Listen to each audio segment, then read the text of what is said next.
Hello guys and gals, and welcome to another episode of Unique Items.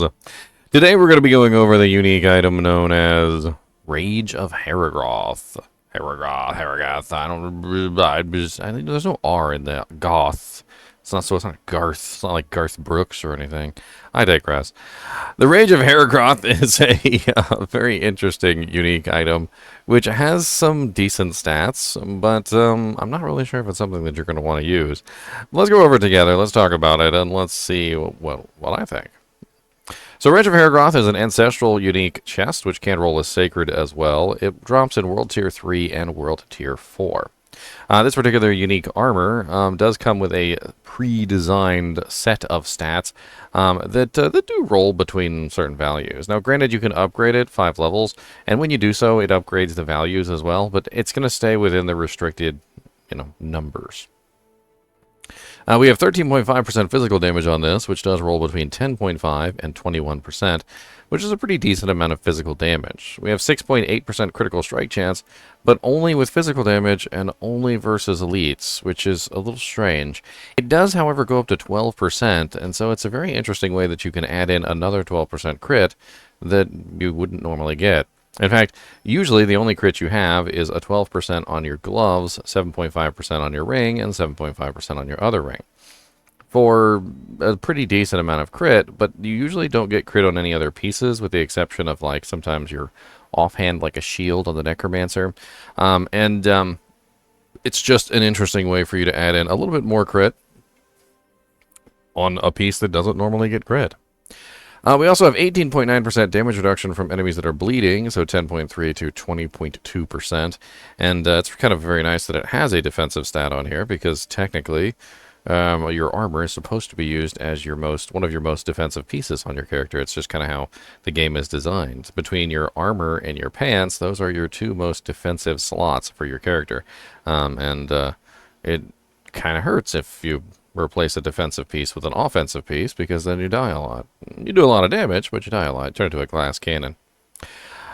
This effect, this also has the 1066 thorns, which does vary between 678 and 1356, and this can of course go up a little bit if you have a higher item level, because thorns is very dependent on the item level of the item. So it could be interesting from a perspective of a Thorns Barbarian as an alternative option to the Razorplate, which Razorplate, of course, also has no damage reduction modifiers as well. The main effect on this particular armor is Lucky Hit up to a 20% chance, 20 to 40, so 40 is the cap there, chance to reduce the cooldowns of your non-ultimate skills by 1.5 seconds when you inflict bleeding on elites. Now, it's pretty easy to inflict bleeding, especially if you just utilize this thing right here, which is the Ring of Berserk Ripping, which basically just makes it so that whenever you deal direct damage while berserking, you inflict 30% of the base damage dealt as additional bleeding over 5 seconds. So you basically just get bleeding damage all the time, and so it makes it really easy to have bleeding damage that's being applied to elites. The other thing is that a lot of barbarians, I think pretty much all barbarians for the most part, are utilizing Hamstring, which provides a slow that is consistent, which basically makes sure that you're always slowing whatever you're bleeding. So you get a nice crowd control damage bonus there from any kind of crowd control damage equipment that you might have. On top of that, it's just very useful to have a slow, because on top of that, you can add in things like the Ring of the Umbral, which I don't know if I have one on me right now, but the Ring of the Umbral gives you, a spirit or fury or essence back whenever you hit a crowd-controlled enemy, right? So because everything is slowed, if you're using the Ring of Umbral, you're going to be obviously wanting them to bleed, because it works really well that way.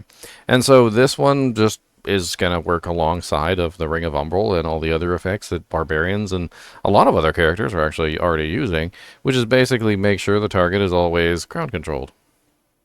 Now, the only problem that I do have with this effect is that it only works versus bleeding targets, it only works versus elites. And elites is a very specific subset of monsters. So, obviously any regular monster doesn't count. Players actually count as elites in PvP zones, so if you're thinking about this for a PvP character, could be interesting. The bosses, of course, all counts as elites, and of course the many featured elites that have like, explosive and suppressor mod and all those other things. Those are considered elites as well. But it's only going to work versus the elites, not all the little trash mobs. It's also a lucky hit, which means it doesn't always go off, but it is a 1.5 second reduction to all of your non-ultimate cooldowns. So if you were a barbarian that was using a lot of cooldowns, like for instance, maybe you have all 3 shouts. So you got a 21.9 second, 21.9 second, and a 21.9 second shout. Maybe you're using all 3 shouts. Then Rage of Harrogath could be interesting because it will essentially help you reset all of your shouts more consistently, keeping them up more consistently, and who knows? 1.5 seconds is something that can be repeated multiple times depending on how many elites you're fighting, and of course versus bosses it could be even more effective because obviously if you're fighting a boss they count as elite, and elites are definitely going to give you the 1.5 second reduction. So, if you can find a perfect version of this, you're going to get the 40% chance, which is definitely going to be a lot better as well. And just constantly stacking bleeds on a target could definitely be very useful. This might even be even more useful to a bleed barbarian specifically because it is based around bleeds, and you can have multiple bleed effects on a target at any given time. So, for instance, if you were going to set up a bleed barbarian and you had, say, Flay running, Rend running, right? And then maybe even you also have got like this one that gives you like a small bleed whenever they take your thorns damage. And then you're also running, I don't know, like the gushing wounds, which gives you another bleed. There's a lot of different bleeding effects that you can stack on like through various ways. And you can have a target bleeding 6, 7, 8 different times from multiple different bleeds coming in from different sources. And what this means is that you could potentially have your cooldowns resetting very fast on a bleed barbarian. Very, very, very fast. Now, honestly, I'm not entirely sure that this is the best piece of armor to put on a barbarian, and it really comes down to that tankiness that you're missing out on. You should, honestly, on your armor and your pants, you should be looking for things like damage reduction. As you can see, I have 10.3% damage reduction from close. I have 4 ranks of Iron Skin, which is another way that I'm adding defensiveness into this build. The 7.4 total armor value, another 7.7 damage reduction. In general, you want as many defensive mods as you can get on your pants and your armor, and this one only has basically 1 defensive mod.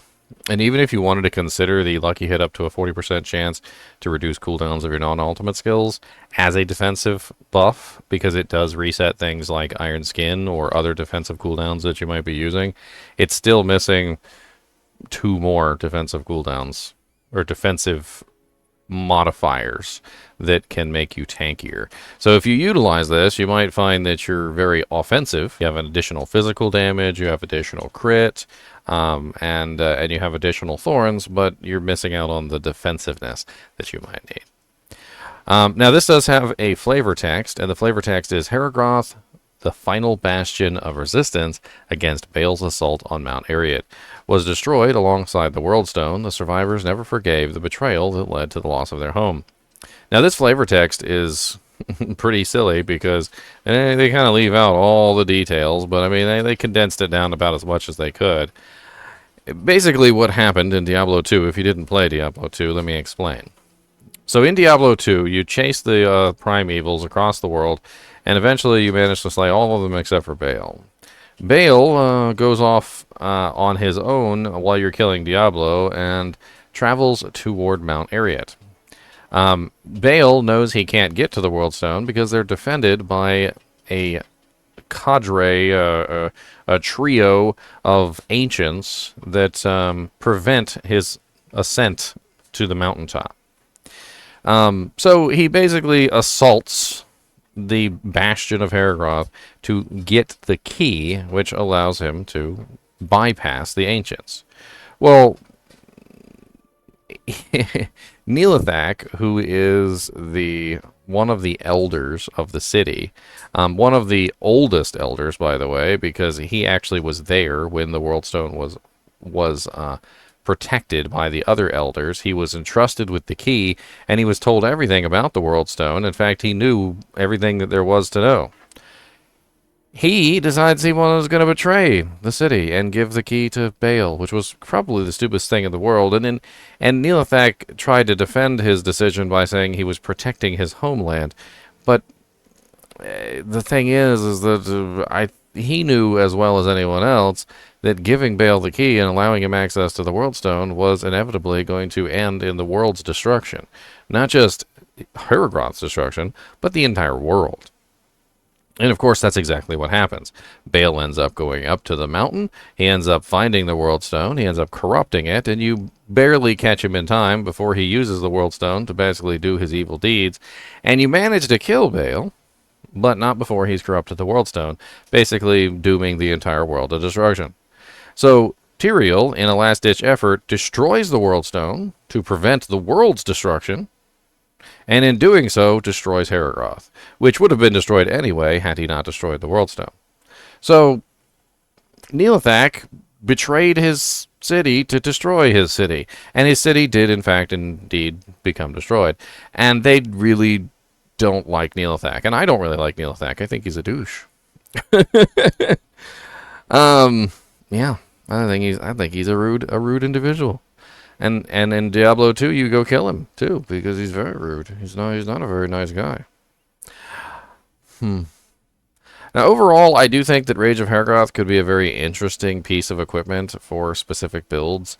And maybe if you're tanky enough already from, I don't know, say utilizing Frenzy and like Max Battle Trance, you might not necessarily need, a really tanky piece of armor to help keep you alive. You might already have as much damage reduction as you technically need.